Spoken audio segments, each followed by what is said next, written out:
This may be interesting because Matt in Indiana has an equation that may demonstrate God. So here we are back to something where, I don't know, Matt, is reality math? It essentially is. Can you hear me fine?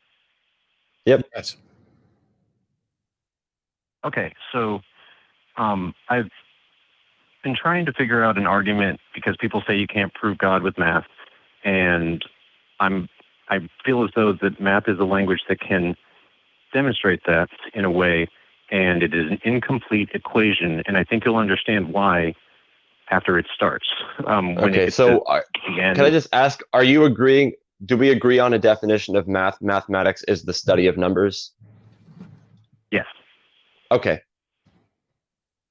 I understand that there's no essential God variable, right, in the sense of like number, because in my opinion, it's a concept, and so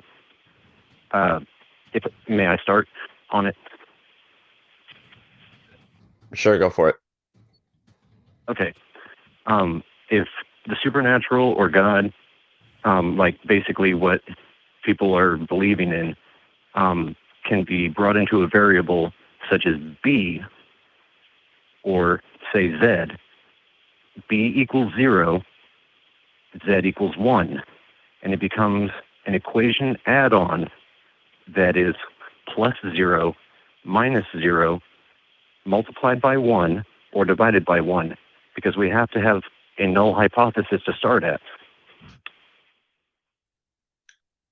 So okay. You're saying if God was one of these numbers, or if God was, I don't know, are you just defining God as a number? Because if you're going to do that, you're just going to define God into existence, and this it's going to be a circular argument. Of showing that if people want to show that if they want to demonstrate God exists, mathematics will be one of the ways that it is defined. But it sounds like some classic question begging, because it sounds like what you're doing is you're giving me your first premise, and what your premise is that because you give me it again, you said if God existed in math, he would be, you used not necessarily existed in math. It's more along the lines, if he exists, he can be understood through an equation. Well, right. So the conclusion is that a God exists, but the beginning was that, like, if you were saying if God were to be, and then you said something about a number or concept, and I'm trying to get back to what that point was, but it sounded like we were getting circular. There was this bald assertion that just happened, which is if God exists, he can be understood through equations. How the hell did you reach that conclusion? And that's why I'm trying to bounce the idea off of you, because no one really wanted to talk about it, so that's why I'm asking you guys, and I appreciate it. I don't know how you can demonstrate that. So I mean, it's not, so math can't tell us anything about God, but I mean, if you're going to say let's put God in as a variable B, right? That's what I was getting at. You could do the same thing with unicorns.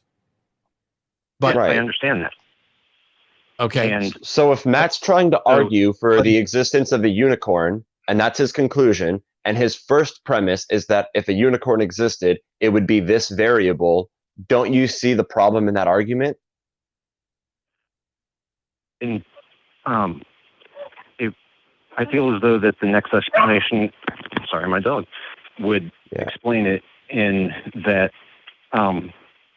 in order to show, if you write down 2 plus 2 plus B equals X, what reason can we show delta B as in change so that X equals anything other than 4? Does it make sense? No. Well, the foundational thing here is that you're trying to find the observable conclusion, which you're going to do through a calculation that shows that there must necessarily be a God, but because it's the variable that we're missing in some calculation. Right. Oh, it's that if there is no delta or change in the equation, what happens to the plus 0 minus 0 multiplied by 1 or divided by 1 in an equation? But plus 0 minus 0 is nothing, and times 1 and divided by 1 is nothing. Yeah, but it's like you're sitting here saying like unicorns plus 5 equals unicorns 5, and therefore unicorns exist. And what I'm saying is that doesn't work. I mean, I don't think that at all. Okay. I think that he's trying to stick God into an equation to show that God doesn't exist. Because you're specifically if someone was actually sorry. Because if you're going with plus actually 0 times 1 divided by 1, then you're showing that there is no change here. Yes, exactly. And that's basically the reason why I'm still an agnostic atheist. Yes. Agnostic. Because God in that context cancels out from the get-go. Exactly. Okay. Yeah. So if someone wanted to convince me, they would have to prove against God. It's not if this is a nothing. Wait, so you said you're an agnostic atheist? Yeah. Yes. And this is more along the lines of that is the beginning equation where if they wanted to show that God actually does exist, they would have to show the change in B so that it becomes however different of a number. No. It changed from 2. Sorry?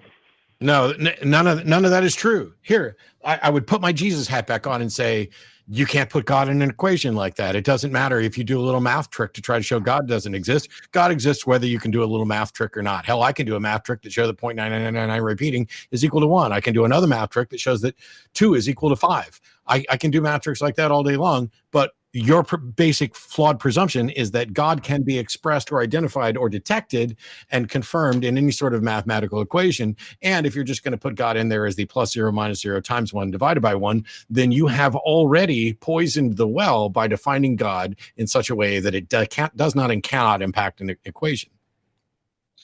I appreciate that. Like, I can add God to the both side of every equation that's ever been done there, show that it cancels each other out, and what did we get? It cancels out and then remains if it's 2 plus 2 equals 4. But if I put God on both sides of every equation, and they cancel each other out, that neither proves God nor disproves God. That just shows that math fucking works. And it's that if God were to be understood through math, they would have to show the actual change in B. But but who's proposing that God can be understood through math? A lot of the callers, and that's why I called. Okay, fair enough. A lot of the callers that I disregard and don't care to talk to, because that is not a position that remotely represents it represents confusion. It doesn't represent any sizable theological construct that I'm right. But all right. I appreciate it. Try and get through a couple more. Thanks, Matt. Yep. I will say I failed to understand part of what he was saying for like the first half of that conversation. So I'm glad he clarified that he was an agnostic atheist, and what he was trying to say was that if this was the case, he thinks it would prove a God. And I'm glad that you clarified that no, even if that was the case, it would just prove that fucking math works, right? Yeah, so this is partly because you couldn't see the call screening thing where he was right. Atheist, and I'm like, okay, he's trying to give the absolute benefit of the doubt, which is for these people who think that God is a reality is math and that God should be part of the equation. How would that work? The problem is as soon as he assigns it a value or puts it in the 0 additive or the 1 multiplicative scenario, he's defined it as irrelevant. And that is, I mean, you wouldn't do that for anything else. You wouldn't say, hey, I wonder if there really is a statistical connection between vaccinations and autism. Let me put it in the calculation as a plus 1 minus 1 and a times 1 divided by 1. I mean, that is by definition poisoning the well. You are declaring your variable to be irrelevant, to be nothing. And so if your goal is to prove that there's not a God and you stuck him in as a variable that is a big nothing, congratulations, you proved math works, but you didn't address anything about a God. Right.